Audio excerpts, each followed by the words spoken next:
So in this second series on revision and how you can get the best out of it, I want to look at flashcards. Flashcards are your friends, especially coloured ones because they're nice and pretty.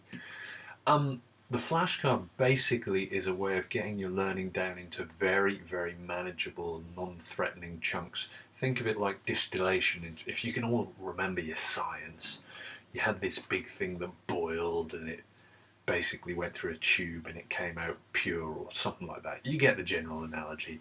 Your notes turn into revision and they become your flashcard by looking at them and summarising them. Well, that's the basic point of a flashcard. To make an effective flashcard, the first thing you have to do is see video number 1, chunk the learning down. Make sure you've got small topics that are easily manageable that you can probably do in 10-15 minutes.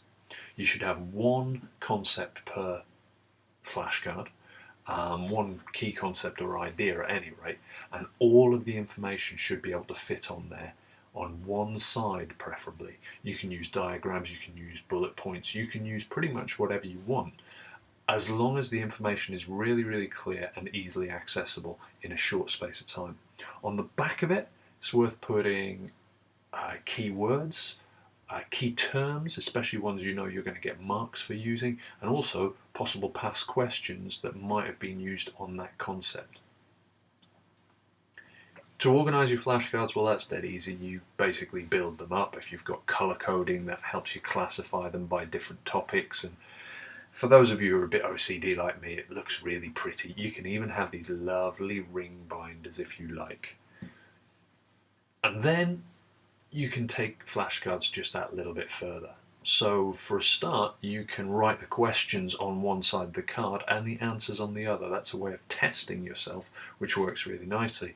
Also works with post-it notes. Woohoo!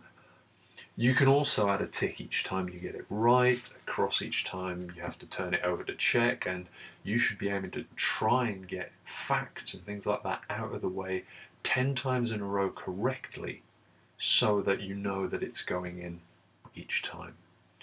However, we can even go to Flashcards 3.0. We've used Quizlet before in class. It's a really, really good little way of me testing you, but actually you can create your own online flashcards. You can write key questions on one side, you can write bits of vocabulary on the other with definitions. It's completely up to you what you put. But it's a really, really nice, easy way to keep testing yourself. You can see up here we've got learning mode, we've got spelling mode if any of you find that difficult. But there are various test modes as well that will allow you either to have it as a test, a written test, or, and this is another thing you should try and do, is get faster in your recall. So the scatter and the space race functions, apart from being really fun if you've got nothing else to do with your life, they're a really good way of testing the speed of your recall and how good you're getting. So I highly recommend Quizlet. Flashcards are your friends, people. Make use of them well, and they'll make your revision seem a lot less daunting.